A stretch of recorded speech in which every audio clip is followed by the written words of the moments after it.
we start with the first question about the digital nomads, and if there's any visa they can apply to come and work in Cambodia. Living here for over 12 years, I can say that the visa rules haven't really been changed in the last few years.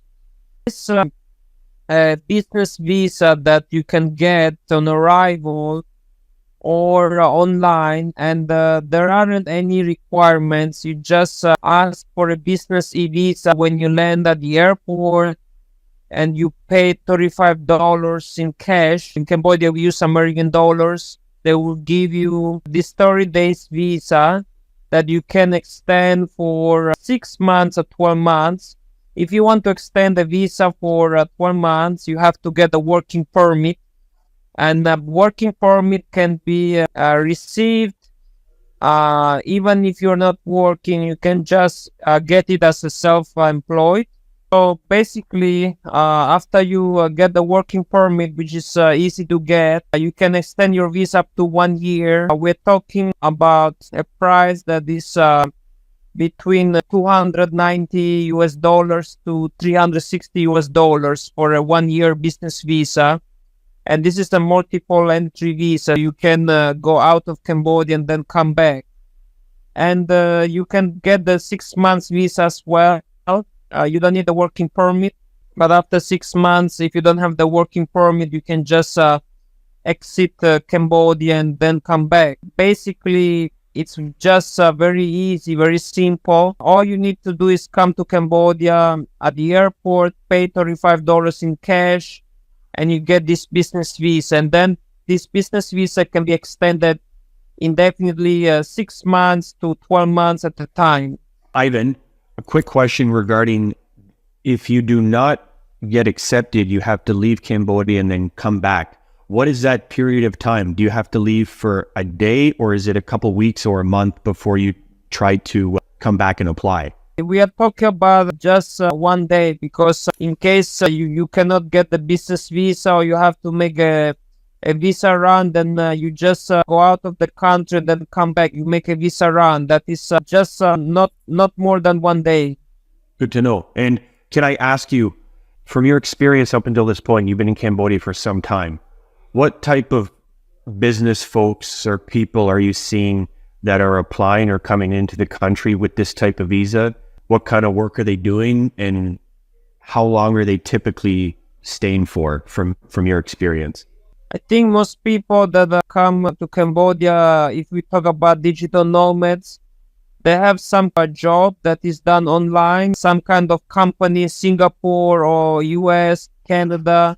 So they do marketing, they do, I guess, some consultancy and digital marketing, or maybe video editing, or copywriting, or financing, something that is something that doesn't require your presence. I know a few people that do this. They have jobs in other countries, and they just work from Cambodia. Beautiful. And their length of stay, do they fall in love with the place and stick around for 5 years, or do they kind of come and go as they please?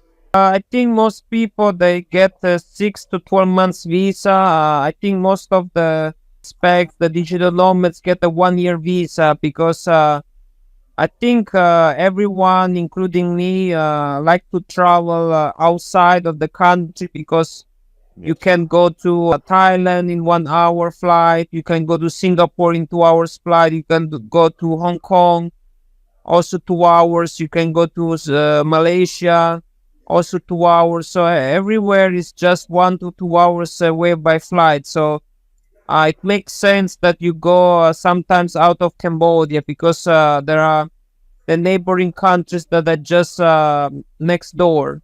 Beautiful.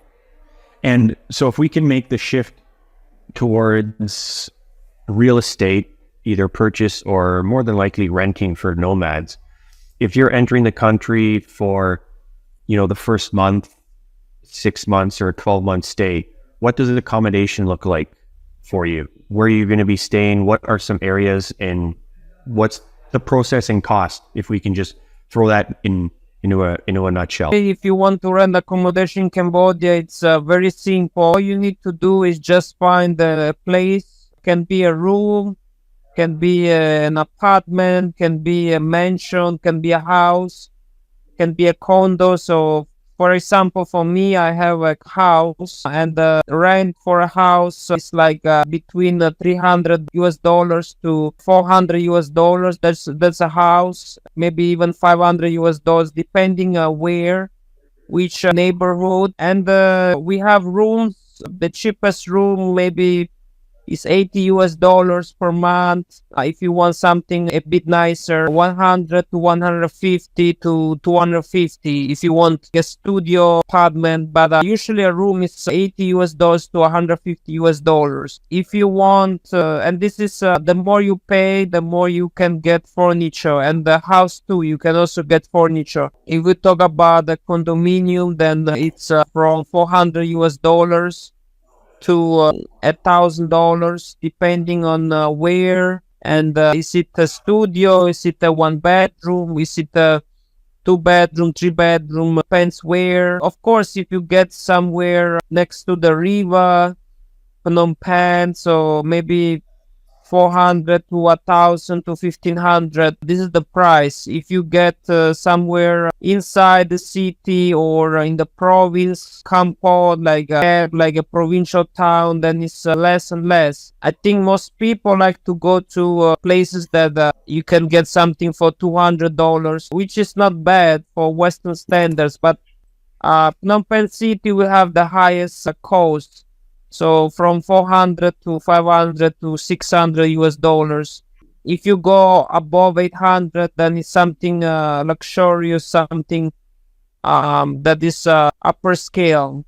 And it's very simple to get a lease. You just have to have a passport. You pay the money, you send a contract, you sign, you pay deposit between 1 month to 2 months. So 1 to 2 months deposit. And if you respect the contract, so if it's usually 6 months or 4 months contract, your 1 or 2 months deposit will be returned to you after the contract is completed. All right, wonderful. Listen, Musto, before I let you go, what can you help people with if they were to contact you or come into Cambodia? What's your action and activity on a day-to-day basis, and how can you help a nomad digital foreigner, for example, if they're landing in the country and need to get things sorted out? What's your expertise, and what do you like helping people with? Definitely, we help people like, Lewis, yourself, you are very well spoken and very educated, nice man yourself. So I'm sure there are many other people that are not as experienced, as educated, as well researched as you out there, but that's totally fine, because basically anyone that wants to go to a new country, they do contact specialists, they do contact people that are on the ground for many years, and this is actually what we provide. I have completed the requirements to be a business consultant here in Cambodia, so I do provide with my team different services. Most importantly, we do provide services for foreigners that want to get a visa. So we do help with visa, do help with the working permits, we do help with the leasing of properties or investment, especially real estate. We can guide any people that want to invest in Cambodian real estate, especially Phnom Penh City, Siem Reap, and Sihanoukville. And we also help Cambodian citizenship, residency, and we do help foreigners that want to start a company, because in Cambodia you can have 100% total legal ownership under your own name. So you can create a company. We can also help with taxation and any legal service in the country. And tours, we also can assist and provide. After all these years, we are very confident that we are able to help anyone out there that need our help. Wonderful. We'll definitely put it in the at and at the end of this video, but if people wanted to get a hold of you, what's the best way to get in contact with Musto Investing? I think the best way to contact us is by our official website. Then we have our email address, and also we have Instagram, and we have Facebook meta page. Time you contact, if you have any inquiries, you can definitely check our website, www.mustoinvestincambodia.com. You can check the details in the description, and also Instagram and Facebook at Musto Invest in Cambodia. Wonderful. Okay. Ivan, thank you so much for your time this evening. It's very late for you, so I appreciate you staying up a little extra for us to complete this little chat and all of the wonderful tidbits of advice and nuggets of information that can definitely go a long way, as opposed to just showing up somewhere and having to guess. With your help, people can be prepared when they hit the ground and that much more ready to move forward with whatever journey they have in mind in Cambodia. Thank you, Louis. You are very kind. You are very well researched, and thank you for the opportunity. And definitely, I'm very grateful for this time, and hopefully we stay in touch and help one another. Absolutely. And we'll definitely speak again in a couple of weeks. And I look forward to that. Thank you, Musto. Appreciate it. Thank you, Louis. Thank you. Have a nice one. Thank you. Goodbye.